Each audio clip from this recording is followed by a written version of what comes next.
Hello दोस्तों, बहुत बहुत स्वागत है आपका हिंदी मीडियम की इस नंबर 1 चैनल स्विम क्लास में। जैसा कि जानते हैं, मेरा नाम सुनील चौधरी है और आप लोग की डिमांड के अनुसार जो कि हमारा पेपर है बिल्कुल एक दो से दो दिन बाद। और आज की क्लास में हम उन केमिस्ट्री के लॉन्ग क्वेश्चन को देखेंगे जो हमारे बोर्ड एग्जाम में 100% आने ही आने वाले हैं। लेकिन उससे पहले अगर आप हमारे चैनल को लाइक सब्सक्राइब नहीं किए हैं तो 100% कर लीजिए। और जो बच्चे ब्रह्मास बैच में अभी भी नहीं जुड़े हैं, देख रहे हो सर ने 25% ऑफ के साथ जस्ट 99 रुपए में ये बैच को रखा है, तो बिल्कुल बच्चों जल्दी से आप जुड़ जाइए। जैसा कि अगर हम चैप्टर की बात करें तो बिल्कुल लेसन वाइज बना है लॉन्ग, और अब उस लॉन्ग को देखकर समझ सकते हैं कि ये लॉन्ग कितना मोस्ट इंपॉर्टेंट है। अगर हम अपने फर्स्ट चैप्टर की बात करें, फर्स्ट चैप्टर है हमारा रासायनिक अभिक्रियाएं एवं समीकरण। देखिए बेटा, रासायनिक अभिक्रियाएं एवं समीकरण, और क्वेश्चन नंबर हमारा ही पहला है कि रासायनिक अभिक्रिया किसे कहते हैं। तो कहा गया कि अभिकारकों से बना उत्पाद रासायनिक अभिक्रिया के अंतर्गत आती है। मतलब किसी भी रासायनिक अभिक्रिया को बनने के लिए दो चीजें बहुत ही मोस्ट इंपॉर्टेंट है, एक अभिकारक, और अभिकारक से हमेशा नए पदार्थ की उत्पत्ति होती है, उत्पाद जिसे कहते हैं। इन अभिक्रियाओं को ही कहते हैं क्या, रासायनिक अभिक्रियाएं। ये कितने प्रकार की होती हैं, अगर आपको याद आएगा तो हमने टोटल आपकी क्लास में 10 प्रकार बताए हैं। देखो 10 प्रकार, और 10 में बोले थे 5 सबसे महत्वपूर्ण। जैसा कि 5 की बात करें तो सबसे पहला आपको बताए थे योगात्मक, वियोजन, विस्थापन, द्विविस्थापन, और 5वां था बच्चों रेडॉक्स। इसके अलावा 5 आपको बताए थे ऊष्माक्षेपी, मतलब वे अभिक्रियाएं जो ऊष्मा देती है वो ऊष्माक्षेपी कहलाती है। जिनमें ऊष्मा ली जाती है उन्हें ऊष्माशोषी कहते हैं। इसके साथ ही आपको बताया गया था अवक्षेपण अभिक्रिया, और उसके बाद अगर आपको याद होगा तो याद करिए, अवक्षेपण अभिक्रिया थी। अवक्षेपण अभिक्रिया के बाद हम लोग थोड़ा सा और आगे बढ़े तो हाइड्रोजनीकरण अभिक्रिया थी। हाइड्रोजनीकरण अभिक्रिया के बाद थोड़ा सा बढ़े तो आपको याद आएगा उत्प्रेरण अभिक्रिया। तो टोटल 10 अभिक्रिया बताए थे। उम्मीद करते हैं फर्स्ट चैप्टर बिल्कुल, फर्स्ट लॉन्ग बिल्कुल क्लियर। आप बढ़ा चढ़ा के लिखिए कि वे अवयव जो किसी रासायनिक उत्पाद के लिए प्रेरित होते रासायनिक अभिक्रियाएं कहलाती हैं, जो इतने प्रकार की होती हैं। दूसरा क्वेश्चन देखिए, निम्नलिखित अभिक्रियाओं में पहचान कीजिए किस पदार्थ का उपचयन, जिसको कहा जाता है ऑक्सीकरण, और किस पदार्थ का अपचयन होता है। और ये मान लो एक अभिक्रिया है, जैसे मान लीजिए हाइड्रोजन प्लस क्लोरीन। अब हाइड्रोजन प्लस क्लोरीन से ये बन गया 2HCl। तो हम लोगों ने फंडा क्या याद रखा था कि जो उपचयन होगा जिसे कहते हैं ऑक्सीकरण, उसमें हमेशा याद रखना है क्या, ऑक्सीजन ऐड होगा और हाइड्रोजन रिमूव होगा। और अगर हम बात करें अपचयन की तो हम लोगों ने याद रखा था कि ऑक्सीजन जो है वो रिमूव होगा और हाइड्रोजन जो है वो ऐड होगा। बताइए क्या इस बात से आप सहमत हैं? अब जैसा कि अभिक्रिया कह रहा है ये हाइड्रोजन से क्या हो रहा है, HCl। अगर यहां हाइड्रोजन की क्वांटिटी को देखा जाए तो इसमें कौन आ रहा है, क्लोरीन, ठीक। और यहां क्लोरीन से देखा जाए तो कौन आ रहा है, HCl। मतलब हमें याद रखा है कि जब भी आयनिक कंपाउंड बढ़ेंगे तो हमेशा उपचयन, और घटेंगे तो हम लोग याद रखें क्या, अपचयन होगा। बताइए पदार्थ के उपचयन और अपचयन की आयनिक अभिक्रिया लिखिए। अगर आपको याद होगा तो ऐसे करके बताए थे, मान लो जिंक था, कार्बन मोनोऑक्साइड था, ये जिंक ऑक्साइड हो गया, यहां से कार्बन हो गया, तो यहां जिंक से जिंक ऑक्साइड हुआ, मतलब 100% इसमें क्या हो गया, उपचयन। और कार्बन मोनोऑक्साइड से ये कार्बन हो गया, तो 100% क्या हो गया, अपचयन। बताइए बेटा, इस लाइन में आपको कोई प्रॉब्लम है? एकदम समझ में आ रहा है? बिल्कुल, ये वो लॉन्ग हैं जो 100% एग्जाम में आने वाले हैं, और अगर आप ध्यान दोगे तो आपके मार्क्स बहुत अच्छे आएंगे। और जैसा कि आप देखोगे, हमने सबसे पहले ही लॉन्ग सबके बता रखे हैं। जिनको इसमें प्रॉब्लम हो रही है, अम्ल, क्षार एवं लवण, आपको याद होना चाहिए कि इसको देने वाले थे कोसेल और लुईस। कोसेल लुईस ने अम्ल, क्षार, लवण की परिभाषा दी और एक एक उदाहरण भी दिया। जैसे ये कहा गया कि वे पदार्थ जो स्वाद में अम्लीय होते हैं, अम्लीय बोले तो स्वाद में खट्टे हो,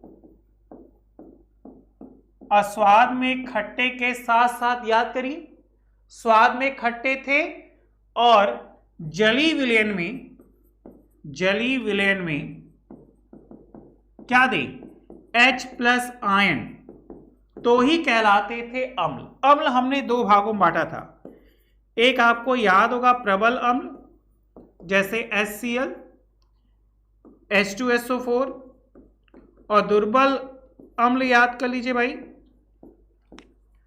दुर्बल अम्ल जैसे CH3COOH। दूसरा पकड़ो क्षार, जैसे ये स्वाद में खट्टे थे तो इन्हें कहा गया ये स्वाद में क्या होते हैं, कड़वे होते हैं। ये जली विलयन में H+ आयन देते हैं, तो इन्हें याद रखिए, ये जली विलयन में क्या बच्चा, OH- आयन देते हैं। अब जैसा कि हम देख रहे अम्ल है, तो बिल्कुल यहां अब क्या आ जाएगा, प्रबल क्षार और दुर्बल क्षार। प्रबल क्षार की बात करेंगे तो हमें याद रखना है NaOH, KOH, और अगर दुर्बल क्षार की बात करेंगे तो याद रखिए CaOH का होल ट्वाइस या NH4OH। ठीक, उसके बाद क्या कहा गया, लवण। लवण क्या होता है? लवण जो है परस्पर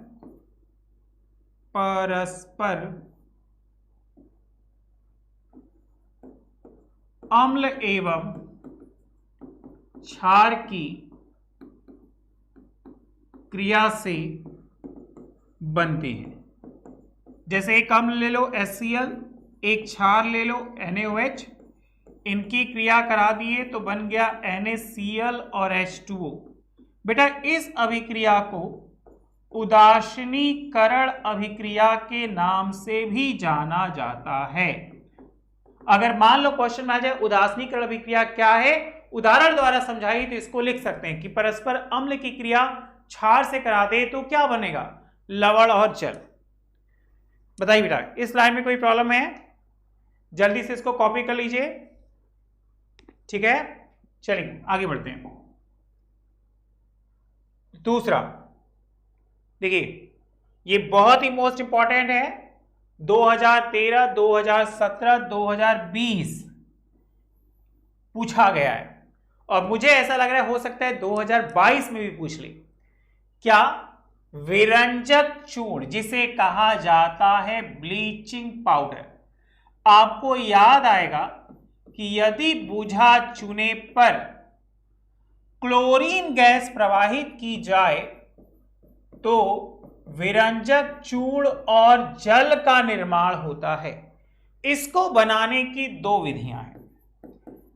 एक जो विधि है वो याद रखिएगा बैचमैन विधि, और दूसरी बच्चों याद कर लीजिएगा क्या, हेजन-क्लेवर विधि। ठीक है, एक बैचमैन हो गई और एक कौन हो गया, हेजन-क्लेवर विधि। कह रहे रासायनिक नाम, अणुसूत्र तथा उपयोग बताइए। अगर हम रासायनिक नाम की बात करें तो दो नामों से जाना जाता है, एक कह सकते हैं कैल्शियम ऑक्सीक्लोराइड, या एक नाम और जानिए, कैल्शियम हाइपोक्लोराइड, क्योंकि कहीं कहीं इसके अलग अलग फॉर्मूले हैं। इसको हम ऐसे भी लिख सकते हैं, दोनों ही इसका फॉर्मूला है। अगर बात होगी नेक्स्ट पॉइंट उपयोग, तो सबसे पहला ही याद रखिएगा जल के शुद्धिकरण में, दूसरा याद रखिए जीवाणुनाशक में। बताइए क्या ये दिमाग बैठ रहा है? इनमें 100% ये आता है। और आपको बता दें इस चैप्टर से विरंजक चूड़ आ सकता है, इसके साथ साथ पीओपी आ सकता है, इसके साथ साथ एक और याद रखिएगा बेकिंग या धावन सोडा। ठीक है, चलिए कॉपी करिए। Next chapter number 3 most important, धातु और अधातु। अगर हम धातु अधातु की बात करें तो आपको यह कहा जाता है धातुओं की सक्रियता श्रेणी। तो आप याद रखिएगा धातुओं की सक्रियता श्रेणी है घटते क्रम में, हाइड्रोजन से अधिक सक्रिय और दूसरा कम सक्रिय, ऐसे एक एक धातु का नाम लिखिए। तो घटते क्रम में जिसका फंडा आपको लिखवाए थे, सक्रियता श्रेणी का घटता क्रम क्या था? ली क बा सर ना का, मग अल जन फे नी सन पप है, कु हक अक औ। देखिए ये घटता क्रम ऐसे, इसके बाद ये है, इसके बाद ये है। मेरे पास स्पेस कम था तो हम लिख दिए, मतलब सबसे बड़ा ये और सबसे छोटा ये। कैसे हम लिखेंगे? इनको नंबरिंग कर दे। Lithium, potassium, barium, strontium, sodium, calcium, magnesium, aluminium, zinc, iron, nickel, tin, lead, hydrogen, copper, mercury, silver और गोल्ड। बताइए इस लाइन में कोई समस्या है? एकदम अच्छे से याद हो गया सक्रियता श्रेणी। एक एक धातु, हाइड्रोजन के नीचे 4 धातु जो हाइड्रोजन गैस विस्थापित नहीं करेंगे, उसके पहले जितने भी हैं धातु सब विस्थापित करेंगे। चलिए नेक्स्ट क्या कहा गया? तांबे के कॉपर पायराइड के अतिरिक्त 2 प्रमुख अयस्कों के नाम एवं सूत्र लिखिए। अगर तांबा की बात करें तो आपको याद आना चाहिए कि बहुत सारे ऐसे अयस्क हैं, जैसे आपको याद रखना है ऑक्साइड अयस्क है, सल्फाइड अयस्क है और कार्बोनेट अयस्क है। ये अयस्क के प्रकार है। जैसा कि कुछ टॉपिक रिड्यूस भी है, लेकिन हमें उन चीजों को फोकस करना है जो एग्जाम में आती है। तो ये अयस्क वाला आता है। जैसे अगर बात करेंगे तो Cu2O, सल्फाइड Cu2S जिसे कॉपर ग्लांस के नाम से जानते हैं। यहां पे CuCO3 डॉट CuOH का होल चॉइस, जिसे मैलेकाइट कहेंगे, इसका बड़ा भाई हो जाएगा, आगे बस 2 लगा दो, CuCO3 डॉट CuOH का होल चॉइस। नाम एवं सूत्र लिखिए। कॉपर पायराइड से तांबे के निष्कर्षण की विधि को 2 मुख्य पदों व समीकरणों में समझाइए। तो आपको याद कराए थे कि जब भी बात होगी पद की तो टोटल 5 चरण होते हैं धातु कर्म के, और इस धातु कर्म में सबसे पहला आता है सांद्रण, निस्तापन, भर्जन, प्रगलन और धातु का शोधन। जल्दी से आप कॉपी कर लीजिए या स्क्रीनशॉट खींचते चलिए, याद होता जाएगा। ठीक है, आगे बढ़े। वेरी गुड, चलिए नेक्स्ट चैप्टर नंबर 4 पे करो विचार। चैप्टर नंबर 4 हमारा कहता है कार्बन एवं उसके यौगिक। इंपॉर्टेंट, अगर हम बात करें दो, एक एलिफैटिक, एलिफैटिक का मतलब क्या? खुली श्रृंखला। एक एरोमेटिक, एरोमेटिक का मतलब क्या? बंद श्रृंखला। खुली श्रृंखला और बंद श्रृंखला।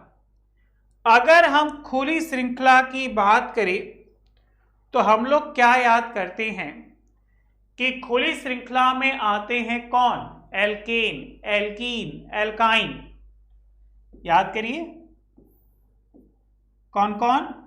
Alkene, formula CnH2n+2। उसके बाद एल्कीन, क्या फॉर्मूला भाई? CnH2n। एल्काइन, क्या? CnH2n-2। ये जो होता है इसे संतृप्त हाइड्रोकार्बन कहते हैं। लेकिन ये दोनों जो है, ये याद रखिएगा, असंतृप्त हाइड्रोकार्बन होता है। और जैसे ही बात आती है एरोमेटिक यौगिक की तो आप याद रखिएगा बेंजीन या बेंजीन के वलय, ये आते हैं हमारे किसमें?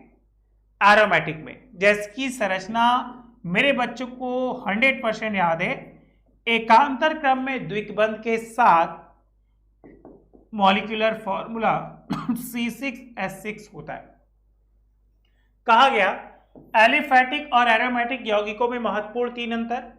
तो ये कहा जाए कि जो एरोमेटिक यौगिक होते हैं उनमें कम से कम 6 कार्बन होते हैं।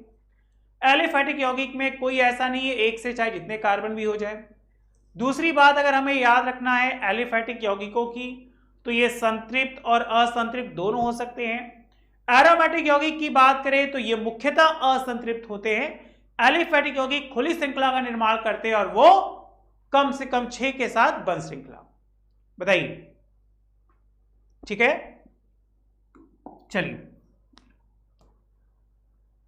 सबसे ज्यादा जो पूछे जाने वाला था वो था IUPAC।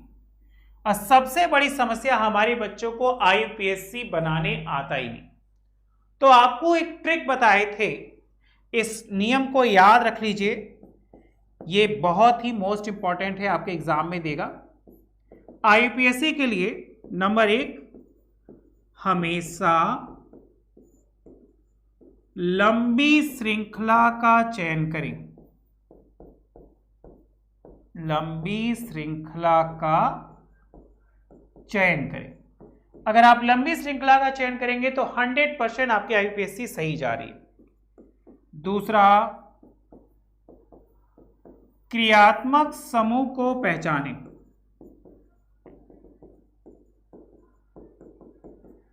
ठीक है। तीसरा, गिनती उधर से करें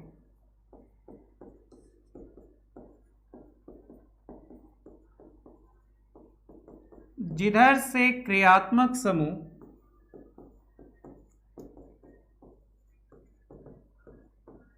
पहले आए। ओके। चौथा, वर्णमाला के अनुसार है। और पांचवा याद रखिएगा कि सबसे पहले आना चाहिए पूर्व लग्न, फिर कार्बन की संख्या,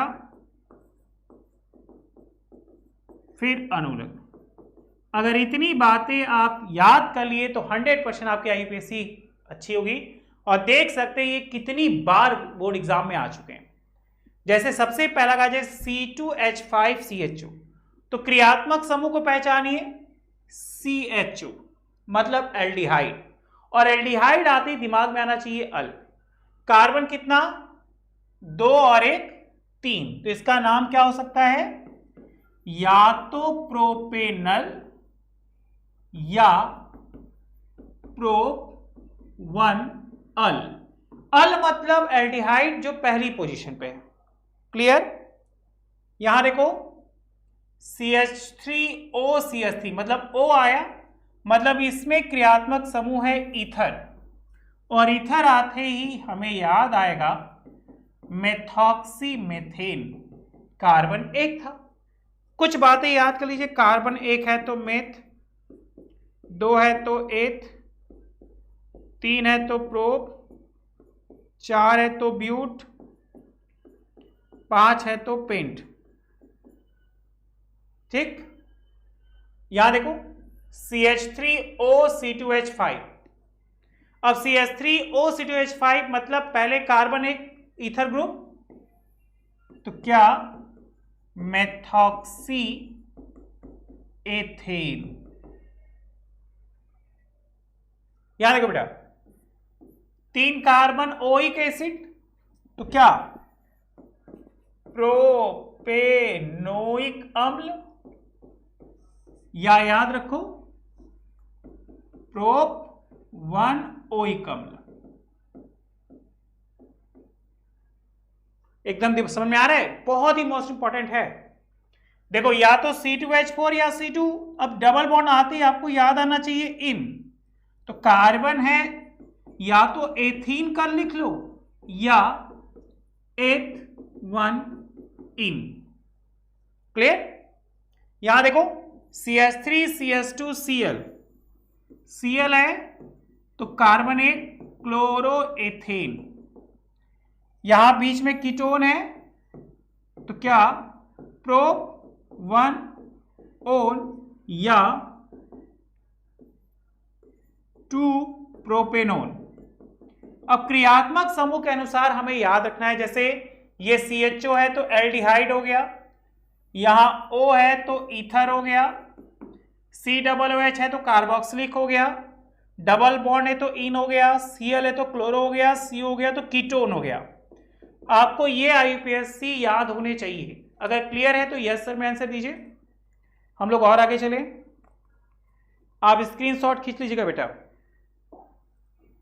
चलिए हम लोग चैप्टर नंबर 5 पे चलते हैं। क्या? तत्वों का वर्गीकरण। अगर तत्वों के वर्गीकरण की बात करें तो कहा गया तत्वों को मुख्यतः 4 समूहों में बांटा गया। पहला डोबेराइनर का त्रिक नियम, दूसरा न्यूलैंड का अष्टक नियम, तीसरा मेंडलीव का आवर्त नियम, और चौथा आधुनिक आवर्त नियम। अब हम याद करें मेंडलीव के आवर्त सारणी के गुण तथा दोषों का उल्लेख कीजिए। अगर हम गुण की बात करें तो आप याद रखिएगा कि तत्वों के वर्गीकरण में सहायक है कि नहीं। दूसरा याद रखिए आवर्त तथा वर्गों में तत्व को बांटना। दोष की बात करें तो 5 महत्वपूर्ण दोष थे, 5 दोष, जिसमें सबसे पहला था परमाणु भारों का क्रम में ना होना।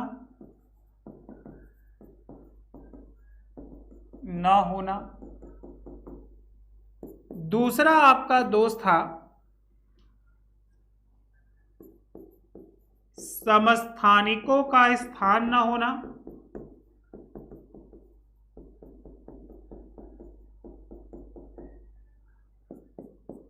तीसरा था अक्रिय गैसों का स्थान न होना।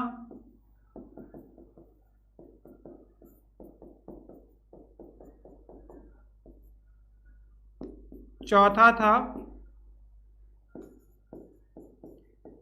असमान तत्वों को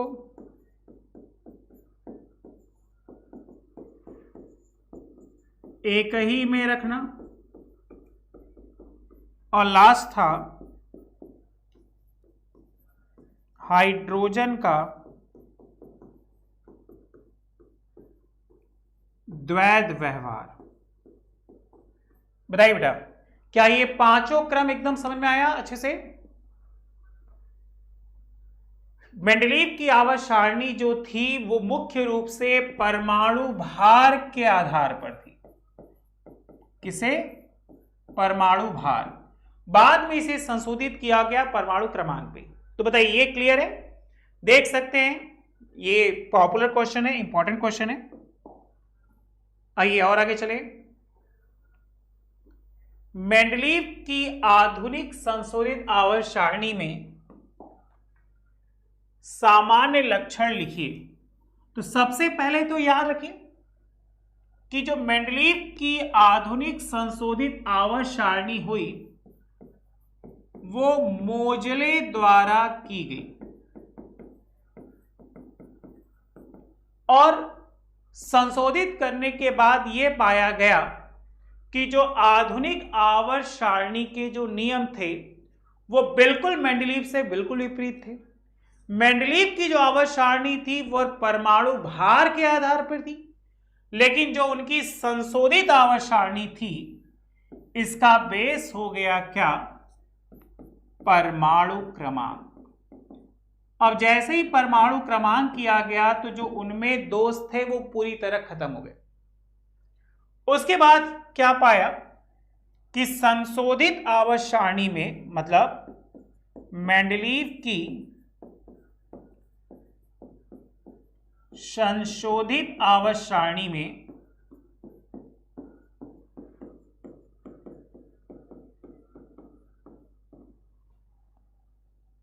आवर्त की संख्या तो 7 थी, लेकिन वर्ग की संख्या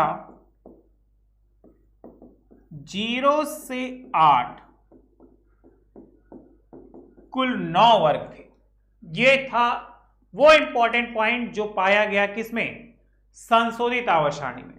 और संशोधित आवर्त सारणी के गुणधर्मों की जो तुलना हुई वो आज हम लोग पढ़ते हैं अपने मूल आवर्त सारणी, जिसको आधुनिक आवर्त सारणी या दीर्घाकार आवर्त सारणी के नाम से जानते हैं। इस लाइन में कोई प्रॉब्लम है? कुछ और एकाक लक्षण याद कर लीजिए। क्या? अक्रिय गैसों को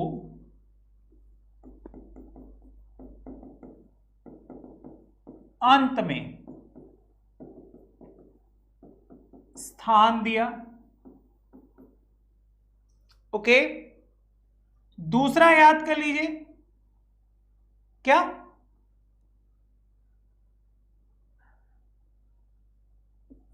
आठ और शून्य वर्ग को छोड़कर 8 और शून्य वर्ग को छोड़कर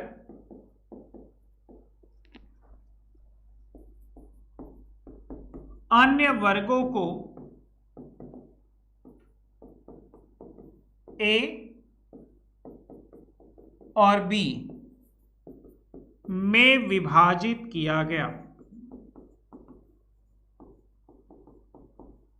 बताइए बेटा, क्या ये चीज क्लियर है?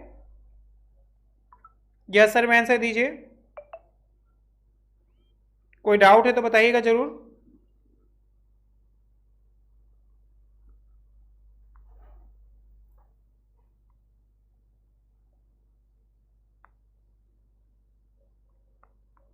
Fast fast.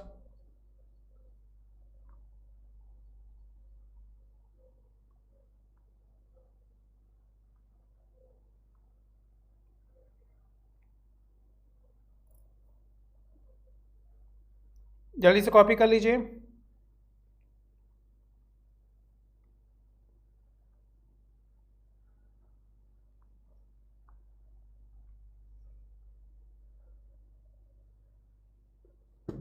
चलिए हम लोग आगे बढ़ते हैं।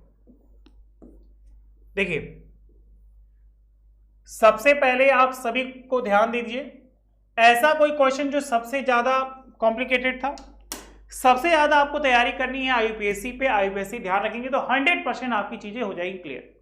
सबको हमारी तरफ से, हमारी टीम की तरफ से, जितने भी बच्चे एग्जाम दे रहे हैं सबको ऑल द बेस्ट। हम बात करेंगे अपने फर्स्ट चैप्टर जैव प्रक्रम। लाइव प्रोसेस एक्चुअल में है क्या, है कि नहीं? अगर हम लाइव प्रोसेस की बात करें तो कहा गया कि जो जीवन का चक्र है वो मुख्य रूप से सजीवों में चलता है, और सजीव क्या करते हैं? या तो स्वपोषी कहलाते हैं या तो परपोषी कहलाते हैं। आज की क्लास का जो फर्स्ट क्वेश्चन है, प्रयोगों द्वारा सिद्ध कीजिए कि प्रकाश संश्लेषण के लिए, देखिए बेटा, सिद्ध कीजिए कि प्रकाश संश्लेषण के लिए प्रकाश एवं कार्बन डाइऑक्साइड आवश्यक है। तो इसके लिए याद करिए, एक छोटा सा एक्सपेरिमेंट करके बताया था कि प्रकाश संश्लेषण की जो क्रियाविधि होती है उसमें कार्बन डाइऑक्साइड, जल, सूर्य का प्रकाश और क्लोरोफिल, ये चार वो कच्चे पदार्थ हैं जो प्रकाश संश्लेषण की क्रिया के लिए सहायक होते। अगर ये चारों नहीं मिलते तो प्रकाश संश्लेषण की क्रिया नहीं होती, और इन्हीं से बनता है क्या हमारा ग्लूकोज, C6H12O6। क्या बना? ग्लूकोज। और क्या बना? ऑक्सीजन। और क्या बना? H2O, जल।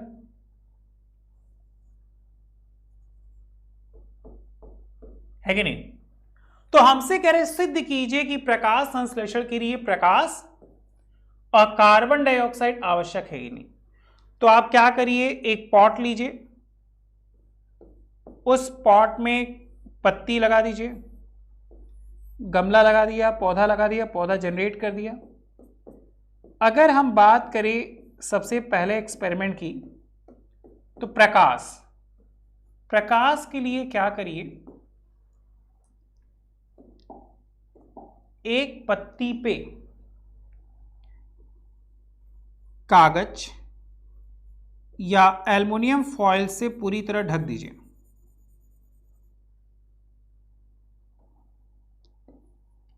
अब जो स्टेप बता रहे हैं उन स्टेप को आपको ध्यान रखना है कि सबसे पहले 2 से 3 दिन तक उसको डिस्टार्च करेंगे। डिस्टार्च करने के बाद हम लोग क्या देखेंगे कि जो पत्तियां होंगी वो पूरी तरह थोड़ा सा सूखने लगेंगी, मतलब वो मंड रहित हो जाएगा।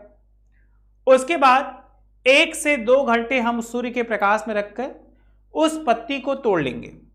किस पत्ती को? जिसको आपने पूरी तरह ढका था। उसके बाद इसको बॉयल करेंगे, अल्कोहल सॉल्यूशन कराएंगे और लास्ट में आयोडीन टेस्ट कराएंगे। टोटल 5 स्टेप के बाद इस पत्ती को जब आयोडीन सॉल्यूशन टेस्ट करोगे तो आप पाओगे कि वह भाग जो ढका हुआ था वह न तो नीला होगा न तो काला होगा, लेकिन अन्य भाग, मतलब जो भाग ढका था वो सफेद, बाकी अन्य भाग नीला या काला हो गया। तो इस बात की पुष्टि हुई कि प्रकाश आवश्यक होता है प्रकाश संश्लेषण में। उसी तरह अगर हम कार्बन डाइऑक्साइड की बात करेंगे तो फिर एक क्या करिए, पॉटेड प्लांट लीजिए। उस पॉटेड प्लांट में आपको क्या करना है, KOH सॉल्यूशन का बॉटल लगा दो।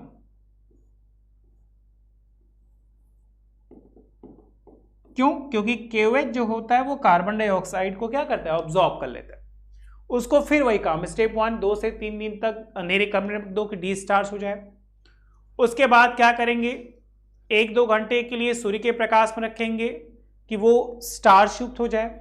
स्टार्च युक्त होने के बाद हम पाएंगे उस पत्ती को तोड़कर धोना है, धोने के बाद आयोडीन सॉल्यूशन टेस्ट कराना है।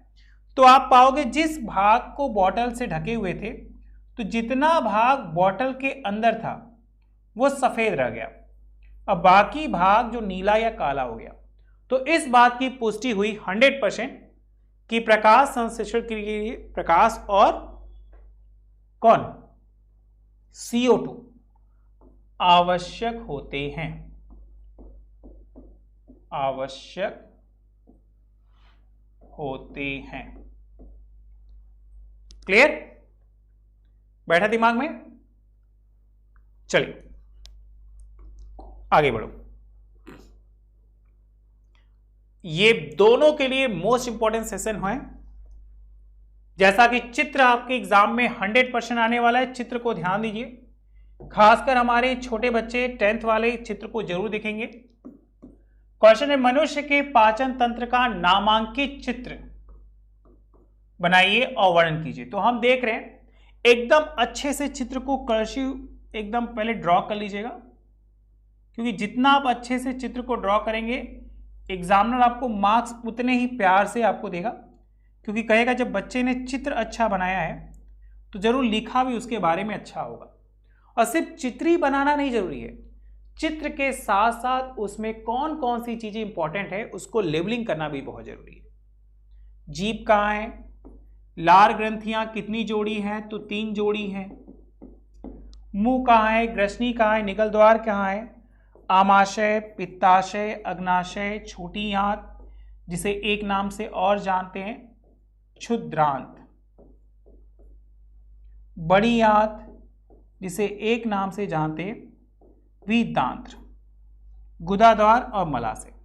इतनी चीजें हैं इंपॉर्टेंट जो आपको याद रखनी है, और अगर ऐसे करके आओगे तो 100% आप एग्जाम में अच्छे मार्क्स लाओगे। चलिए नेक्स्ट, मनुष्य के शरीर में पाई जाने वाली लार ग्रंथियों की संख्या और बताइए स्थान। तो अगर हम बात करें लार ग्रंथियों की, तो मनुष्य के शरीर में जो लार ग्रंथियां होती हैं उनकी संख्या होती है 3 जोड़ी। आप देख सकते हो वो ग्रंथि कहां कहां है। एक ग्रंथि का नाम है अधोजीवा ग्रंथि, जिसका स्थान है जस्ट आपके यहां। दूसरा है अधोहनु ग्रंथि, देख लो। और तीसरा है कर्ण पूर्व ग्रंथि, जैसे कान के पहले, और जस्ट ये जीवा के नीचे ही स्थित होती है। अगर आप चेक करना है तो कभी सूखी रोटी तोड़कर उसको मुख में डाल के चबाइए, तो आप पाओगे कुछ देर बाद वो रोटी आपको मीठी लगने लगेगी। मीठी क्यों लगी बच्चा? मीठी इसलिए लगी क्योंकि उसमें लार मिल गया। लार का मुख्य कार्य क्या है? लार का मुख्य कार्य यह है भोजन को चिकना बनाना। जो आप भोजन मुख में डालकर चबाते हैं अपने 32 दांतों के द्वारा, अभी तुम लोग के 32 दांत नहीं है, गिन लो 30 दांत होंगे, या तो 100% 28 दांत तो जरूर होंगे, 28 से कम नहीं होगा। तो जब हम उसको लुगदी बनाते हैं तो थोड़ी देर बाद उसमें लार घुलना चालू हो जाता है और वो उसको चिकना करता है। चिकना इसलिए करता है कि निगलने में सहायक होती है, और फिर उसको हम आसानी से क्या होते हैं अंदर की ओर ले लेते हैं। बताइए, एकदम क्लियर है? चित्र बहुत अच्छा है, चित्र एकदम फंटास्टिक बनाइएगा।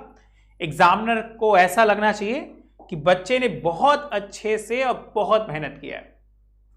अब देखिए बेटा, क्वेश्चन आ रहा है, बहुत इंपॉर्टेंट है। क्या? निम्नलिखित विटामिन, नाम याद है? विटामिन के स्रोत एवं उनकी कमी से होने वाली व्याधियों, व्याधियों का मतलब रोग, का वर्णन कीजिए। सबसे पहला ही अगर आप देखो तो विटामिन ए, अब तो भूलोगे नहीं, विटामिन बी, विटामिन सी और विटामिन डी।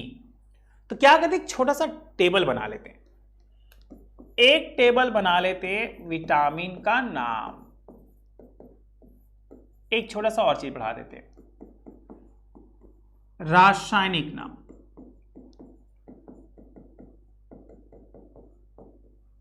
फिर स्रोत,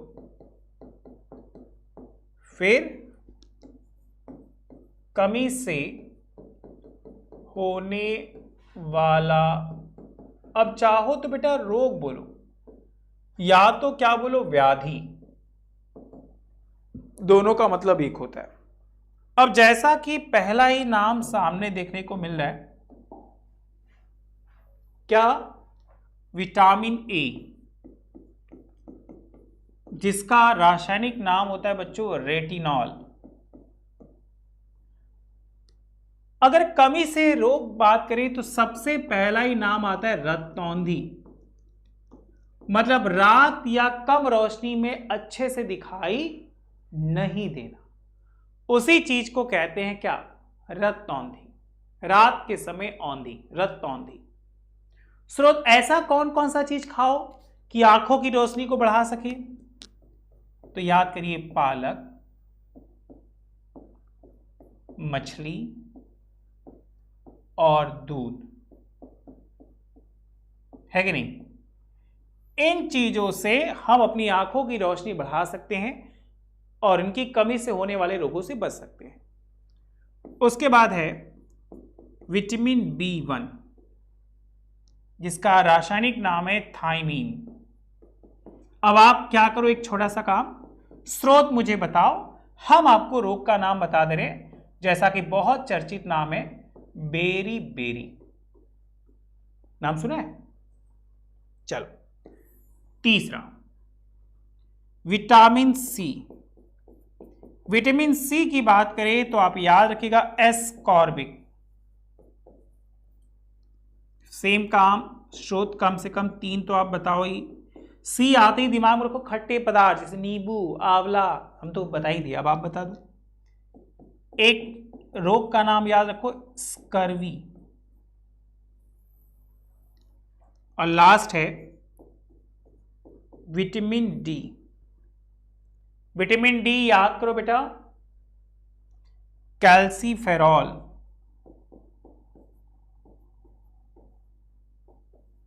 कैल्सीफेरॉल।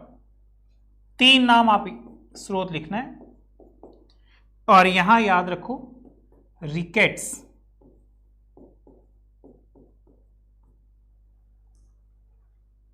इसमें कोई डाउट है? Vitamin A, vitamin B, vitamin C, vitamin D, चारों क्लियर? आप स्क्रीनशॉट खींच लो, अगर कोई डाउट्स है तो मुझे जरूर बताना। हम बराबर देख रहे हैं बेटा, अगर कोई किसी प्रकार का कोई भी वो हो तो मुझे जरूर बताइएगा।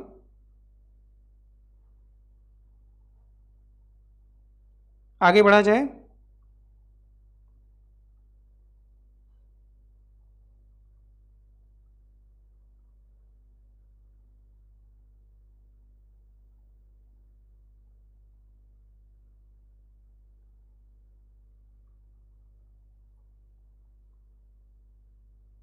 चलिए हम आगे बढ़ रहे हैं ना। नेक्स्ट, श्वासोच्छ्वास और श्वसन में अंतर। जैसा कि हम लोग जानते हैं दोनों ही क्रिया सांस लेने में ली जाती है, कि हम श्वसन की क्रिया में गैसों को अंदर और गैसों को बाहर परिवर्तित करते हैं, इससे हमारे श्वासोच्छ्वास और श्वसन में अंतर किया जाता है। नेक्स्ट तो देखिए सजीव और निर्जीव, वे जिनमें वृद्धि, विकास और पाचन, श्वसन, उत्सर्जन क्रिया हो, वे सब सजीव, जिसमें नहीं हो निर्जीव। नेक्स्ट, ये तो भूल ही नहीं सकते, रुधिर और लसिका में अंतर। रुधिर और लसिका। अब जानोगे कि दोनों में एक समानता है कि वो हमारे शरीर में तरल रूप में होते हैं, है कि नहीं? हमारे शरीर में किस रूप में होते हैं? तरल रूप में होते हैं। और यही तरल रूप में एक जगह से दूसरी जगह तक क्या होते हैं? बहते हैं। कौन? रुधिर और लसिका। अंतर बस एक है, रुधिर जो है हीमोग्लोबिन के कारण लाल होता है, लसिका जो है वो श्वेत होती है। रुधिर जो है वो पदार्थों को क्या करता है? कैरी करता है। लसिका जो है वो हमारे शरीर में लसिका गांठों का निर्माण करती है जो शुद्धिकरण या जीवाणु भक्षक का कार्य करती है। रुधिर की जो आयु काल है होती है वो लगभग, याद रखिएगा, आरबीसी सुना होगा, 2 होते रेड ब्लड सेल जिनकी जो आयु काल होती है वो 100 से 120 दिन होते हैं। और अगर हम बात करें डब्ल्यूबीसी तो लगभग 5 से लगभग 7 या किसी किसी बुक में 8 दिन होगा, ये होते। लेकिन लसिका में ऐसा नहीं होता। क्लियर? चलिए और आगे जाइए।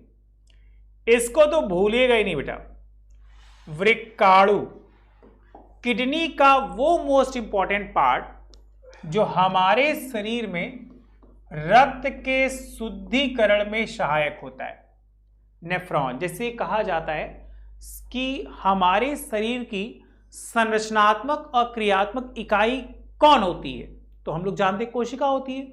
उसी प्रकार वृक्क, जिसे हम लोग याद करते हैं किडनी, सुना होगा डायलिसिस, डायलिसिस में यही खराब हो जाता है, तो ये है हमारा वृक्काणु जिसे नेफ्रॉन कहते हैं।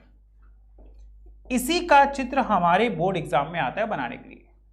चित्र को केयरफुली देखिए। चित्र में कुछ भाग है, जैसे धमनिका है, ग्लोमेरुलस है, बोमेंट संपुट है, अवरोही भुजा, आरोही भुजा, वसा रेक्टा, संग्रह नलिका। बेटा यही वो संग्रह नलिका होती है जो क्या करती है? हानिकारक पदार्थों को एकत्रित रहती है। और वही हानिकारक पदार्थ हमारे वृक्क मतलब किडनी से शुद्ध होकर हमारे शरीर से या तो मूत्र के रूप में या तो मल के रूप में, दोनों में से ही बाहर हो जाते। ये इंपॉर्टेंट पार्ट, पोडोसाइट, अपवाही धमनिका, पीसीटी, डीसीटी, देखा होगा कि जो डायलिसिस वाले होते उनका यही डैमेज हो जाता है, जो वर्ज्य पदार्थ को कैरी नहीं कर पाते। बताइए बेटा, क्लियर है? जल्दी से कॉपी कर लीजिए, आगे चला जाए।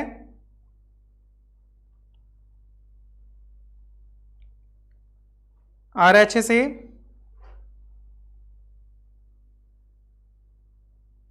चलिए तो और आगे चल रहे हैं ना, यहां तक आपका क्लियर है? गुड।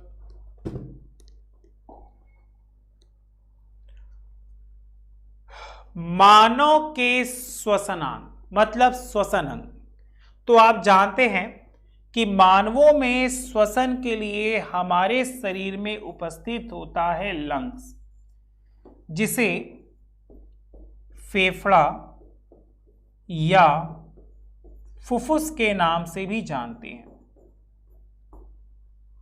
फेफड़ा या फुफ्फुस के नाम से भी जानते हैं, जिसमें नासाद्वार होता है, नथुना होता है, मुख होता है, ग्रसनी होती है, श्वास नली होती है, बायां श्वसनी होती है, बायां फेफड़ा होता है, दायां फेफड़ा होता है, दायां श्वसनी होती है और लैरिंग्स होता है।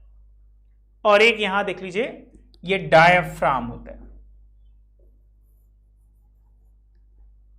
अगर आप चित्र को ध्यानपूर्वक स्वच्छता पूर्वक बनाएंगे और चित्र को बनाते समय इन छोटी छोटी बातों को लिखेंगे तो ही आपको मार्क्स मिलेंगे। क्वेश्चन बनता है कि मानव के श्वसनांग को सचित्र वर्णन कीजिए। बताइए,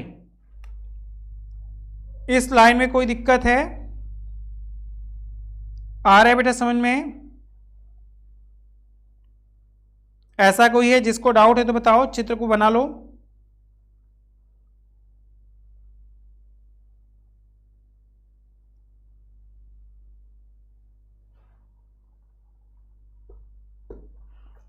चलो आगे बढ़े ना।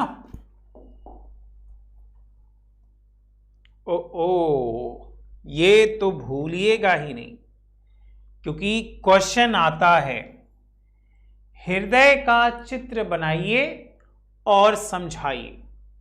तो अगर हम हृदय की बात करें तो ये हृदय का बाह्यतम चित्र है, जिसका मोस्ट इंपॉर्टेंट भाग है उच्च महाशिरा, दाया फुफ्फुसनी, दाया अलिंद, दाया फुफ्फुसशिरा, दाया निलय। देखो कहा जाता है कि हमारे हृदय में कितने कच्छक होते हैं, तो 4 कच्छक होते हैं, जिसके 2 भाग हैं, एक अलिंद और दूसरा है निलय।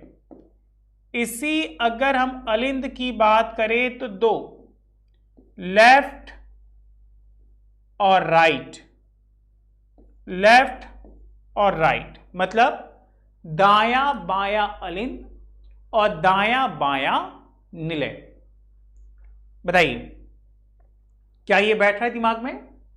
अब देखिए इसका कुछ भाग आपको नीला, कुछ भाग लाल दिखेगा, तो समझ जाइएगा कि जो भाग लाल दिखेगा वो शुद्ध रक्त का भाग होता है, और जो भाग नीला है, जैसे देखिए ये भाग जो नीला वाला पार्ट है, ये अशुद्ध रक्त का भाग होता है।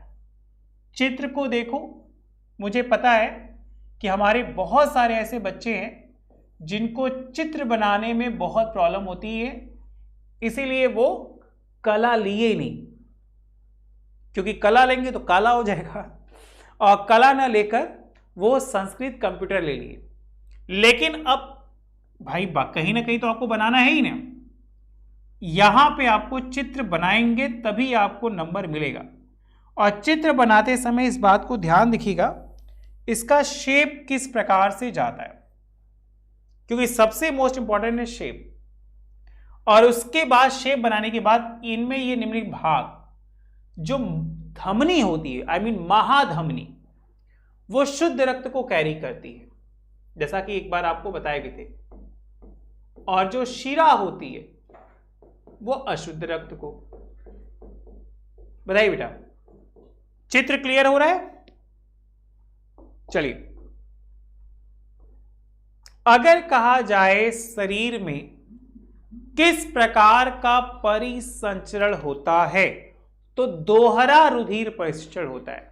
मतलब एक साइड से रुधिर हमारे शरीर में आता है और दूसरी साइड से हमारे शरीर में रुधिर बाहर की ओर निकल जाता है।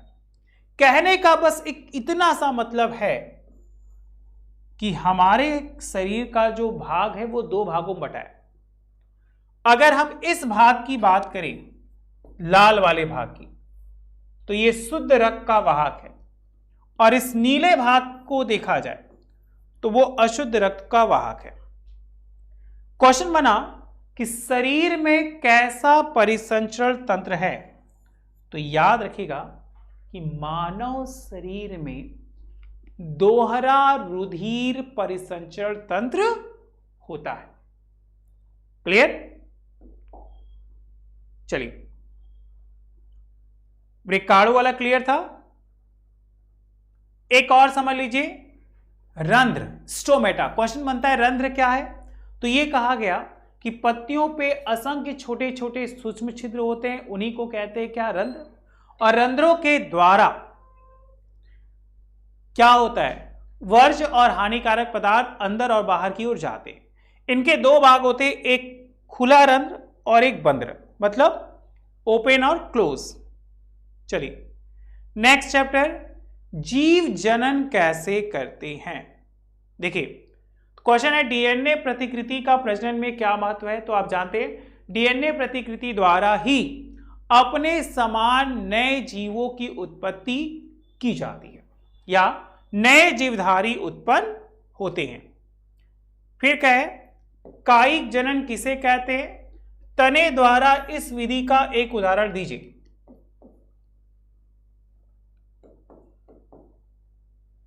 अगर हम कायिक जनन की बात करें तो याद रखिएगा कि कायिक जनन द्वारा एक बार में अनेकों पौधों का निर्माण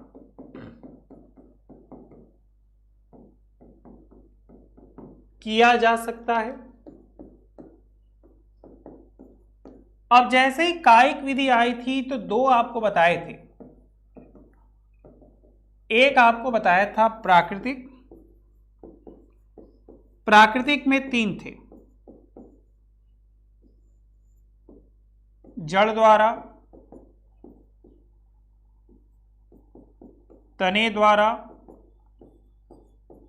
पत्ती द्वारा, और दूसरी विधि थी आपकी कृत्रिम। कृत्रिम में सबसे पहले था कटिंग,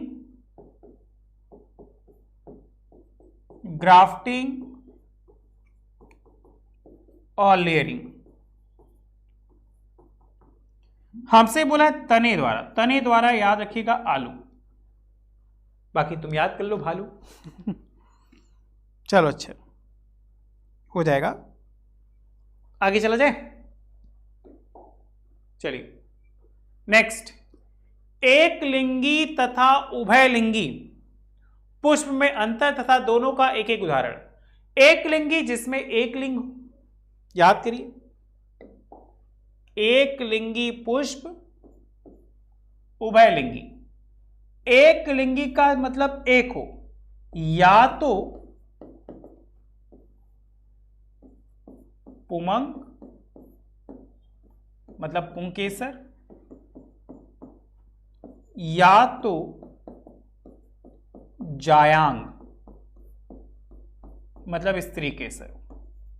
लेकिन अगर बात होगी उभयलिंगी की तो दोनों हो, जैसे पपीता, गुड़हल, याद आ रहा है, तरबूज, सरसों, ये एक लिंगी और बहुलिंगी के क्या है, उदाहरण है। नेक्स्ट, पौधों तथा, एक मिनट आराम से, पौधों द्वारा जंतुओं में अलैंगिक और लैंगिक जनन में अंतर बताइए। तो लैंगिक जनन मतलब 2 लिंगों की आवश्यकता होती है, अलैंगिक में एक ही लिंग से दोनों लिंग की क्रियाओं हो जाती है। लैंगिक जनन का जो सबसे मोस्ट इंपॉर्टेंट भाग होता है वो होता है शुक्राणु।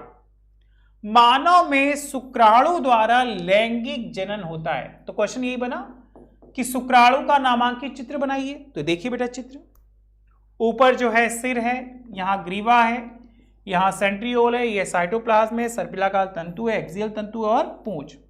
पूंछ की सहायता से ये क्या होते हैं, ट्रैवल करते, ठीक है। और ये कहा जाए कि शुक्राणु अगर नहीं होते तो मादा के शरीर में, शुक्राणु अगर नहीं होती तो मादा के शरीर में प्रवेश नहीं हो पाता और अपने समान नए जीवधारी उत्पन्न नहीं होते। चित्र देख रहे हैं, स्क्रीनशॉट खींचते चलिए। चित्र को ध्यान दीजिए, ऊपर का देखिए भाग सिर है, यहां गर्दन है, ये हमारा पूंछ का भाग है। ये तो याद कर लीजिएगा। पुष्प जरूर आता है। पुष्प क्या है, पुष्प की संरचना बनाइए।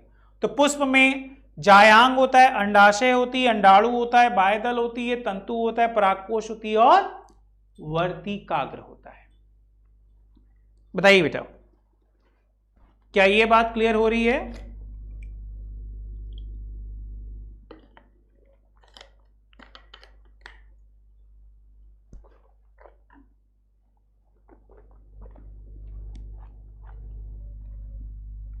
चित्र बना लेंगे एकदम आराम से, ऐसे ऐसे ऐसे 3 भाग ऐसे बना लीजिएगा। इसको तो भूलिएगा नहीं। पुरुष जननांग, कि पुरुष का जो जननांग होता है वो कुछ इस प्रकार होता है। हम लोग के एग्जाम में नर और मादा के जननांग 100% आएंगे। चित्र को ध्यान देखो, चित्र में कुछ बातें जरूर दिखाना, जैसे अधिविषण, गुदा, प्रोस्टेट, मलाशय, शुक्राशय, मूत्राशय, शुक्रवाहिनी, मूत्रवाहिनी, शेषन, वृषणकोश और वृषण। बताइए बेटा, यहां तो कोई प्रॉब्लम है? आ रहा है समझ में?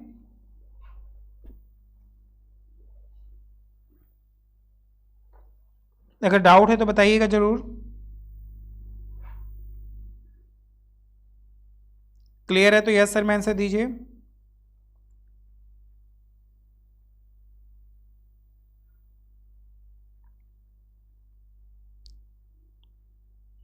Fast fast.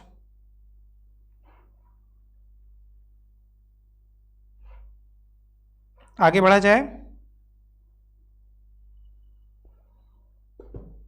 चलिए,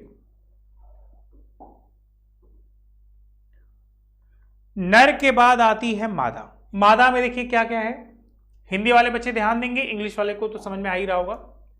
आपको कुछ बातें बहुत लिखना है। क्या करना है, चित्र को ऐसे बनाओ,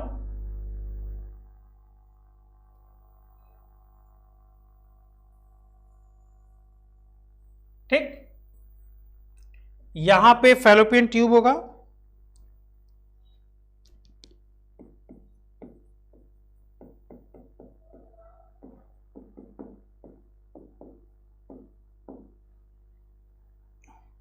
यहां पे लिख देना योनि, यहां लिख देना ग्रीवा, यहां लिख देना गर्भाशय, यहां लिख देना अंडाणु या अंडाशय। ये बाहर आया अंडाणु। चित्र को केयरफुली देखना बेटा, दोनों हमारे क्लास 12th वाले भी, साथ ही साथ 10th वाले, दोनों के ही एग्जाम में आने वाले हैं और आएगा ही आएगा। चलो नेक्स्ट, अनुवांशिकता और जैव विकास क्या है? तो यह कहा गया एक संकर और द्विसंकर से आप क्या समझते हैं? तो अगर हम बात करें एक संकर की, तो हमने पाया कि एक संकर में मुख्यतः दो शुद्ध युग्मजों को लिया गया है कि नहीं? ये एक संकर का रेखा चित्र है। और फिर जब इनका डबल फर्टिलाइजेशन कराया गया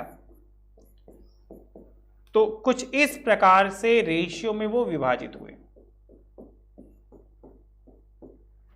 ये था तुम्हारा शुद्ध लंबा, ये था तुम्हारा संकर लंबा, ये था तुम्हारा शुद्ध बौना। बोलिए, इस लाइन में कोई डाउट है? शुद्ध लंबा, संकर लंबा और शुद्ध बौना। तो अगर हम बात करें बाहर से जो दिख रहा है, तो कितने लंबे? 3। तो रेशियो हो गया 3:1। ये रेशियो आपका फिनोटाइप। और अगर बात होगी 1:2:1 की, तो ये रेशियो आपका हो जाएगा जीनोटाइप। फिनोटाइप और जीनोटाइप। उसी तरह अगर बात हो द्विसंकर क्रॉस, तो हम लोगों ने क्या पाया? एक पाया गोल पीला, यहां देखो शुद्ध लंबा और शुद्ध बौना थे। यहां हम ले लिए गोल पीला और झुर्रीदार हरा। गोल है तो कैपिटल आर आर, पीला है तो कैपिटल वाई वाई, झुर्रीदार है तो स्मॉल आर आर, हरा है तो स्मॉल वाई वाई। बताइए समझ में आ रही है? ये हमारा द्विसंकर क्रॉस है। यहां से कार, यहां से कार, यहां से कैपिटल वाई, यहां से एक स्मॉल वाई, तो ये मिलकर हो गया संकर गोल पीला। संकर गोल पीला। अब दो संकर गोल पीला की पाए तो ये F1 जनरेशन था, ये F2 जनरेशन था। तो F2 जनरेशन में जो रेशियो आया वो 9:3:3:1 का आया। बताइए बेटा, इस लाइन में कोई दिक्कत है? ये बातें मेरे बच्चों को समझ में आ रही कि नहीं आ रही? तो यस सर में आंसर दो। चलो, प्रभावी अप्रभावी लक्षण में अंतर, वे लक्षण जो दिखाई दे प्रभावी, वे लक्षण जो नहीं दिखाई दे अप्रभावी। संतति में नर एवं मादा के द्वारा जनक अनुवांशिक योगदान में बराबर की भागीदारी किस प्रकार सुनिश्चित की जाती है? तो ये कहा जाता है कि संतति में नर एवं मादा जनक, नर की बात करें तो XY गुणसूत्र होते हैं, मादा की बात करें तो XX गुणसूत्र होते हैं। यहां से एक X, यहां से X आया, यहां से Y, यहां से X आया। तो ये कहा गया कि 50% जो चांस होती है लड़की की और लगभग 50% जो चांस होता है वो लड़के की होते हैं। तो मादा में जो भागीदारी होती है वो लगभग समान होती है। किसमें? नर एवं मादा में। बताइए,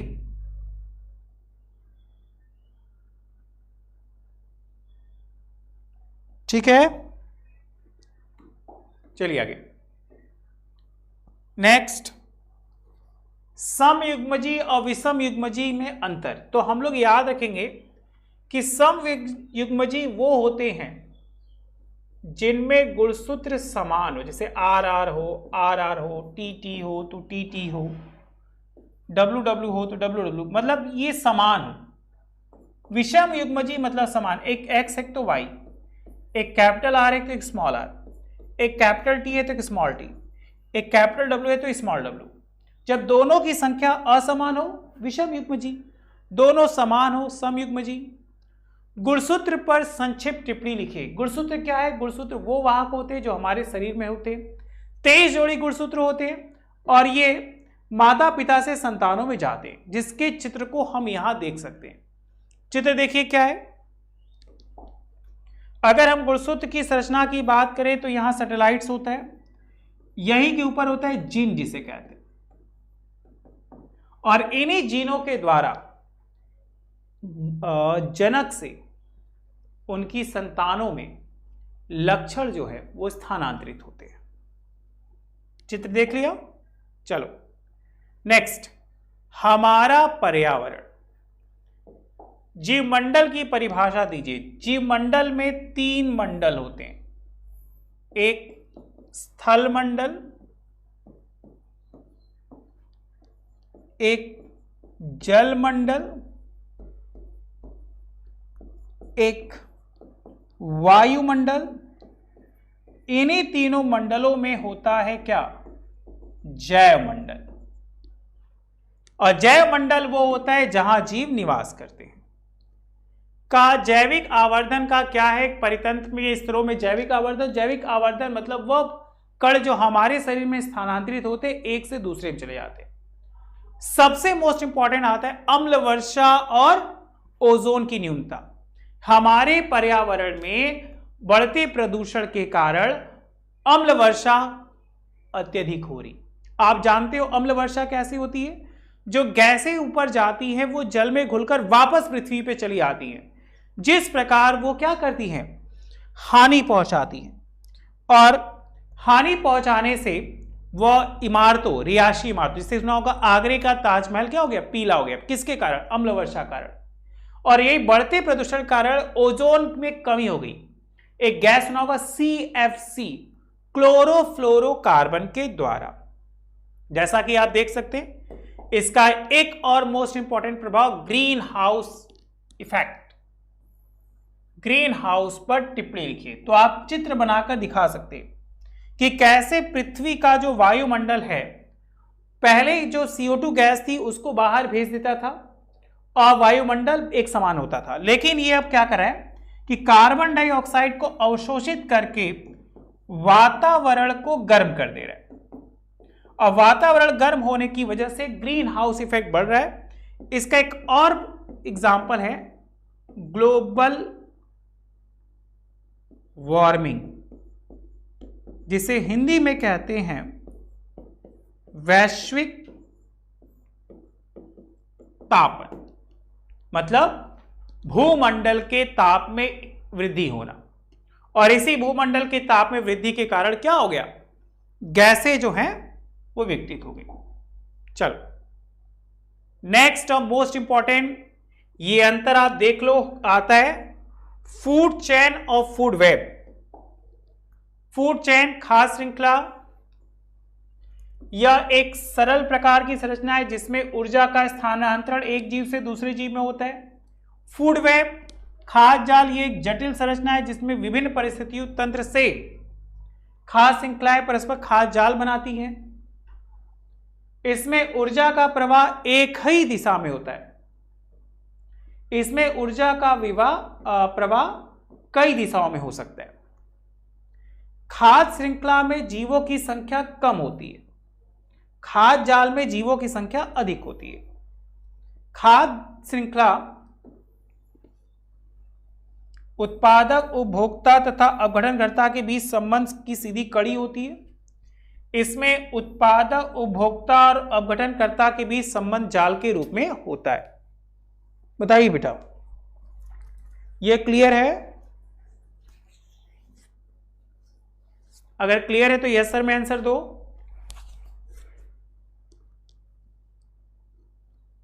चलो आगे बढ़ो। नेक्स्ट, प्राकृतिक संसाधनों का प्रबंधन। अपने घर को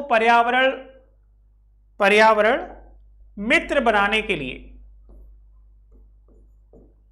आप उसमें कौन कौन से परिवर्तन सुझा सकते हैं? तो घर में क्या करेंगे, हम उन चीजों का प्रयोग करेंगे जिससे प्रदूषण ना हो, तो मित्र बने रहेंगे। घर में कूड़ा कचरा एक जगह एकत्रित नहीं रखेंगे, एक जगह बंद करके रखेंगे, तो हम मित्र बन सकते हैं। घर में जहां भी जगह मिले वहां छोटे छोटे पेड़ लगा देंगे, तो क्या हो गया, पर्यावरण मित्र हो गया। तो इन सभी प्रक्रियाओं से हम क्या कर सकते हैं, पर्यावरण मित्र बन सकते हैं। नेक्स्ट, वन संरक्षण क्यों आवश्यक है? तो आप देख रहे हो कि वनों की अंधाधुंध कटाई से हमारा जो जल स्तर है वो कम होता जा रहा है, वर्षा का स्तर जो कम हो गया है, सूखा, बाढ़ वगैरह की स्थिति ज्यादा हो गई, इसलिए वनों का संरक्षण बहुत जरूरी है। आपने नाम सुना होगा क्या, चिपको आंदोलन। तो चिपको आंदोलन क्यों चलाया गया, वनों को संरक्षित करने के लिए। ठीक है, उसके बाद संरक्षण के लिए कुछ उपाय सुझाइए। अगर हम बात करें वन संरक्षण की, तो आप याद रखिएगा, सबसे पहला उपाय वृक्षारोपण करें। दूसरा, वनों की रखवाली करें।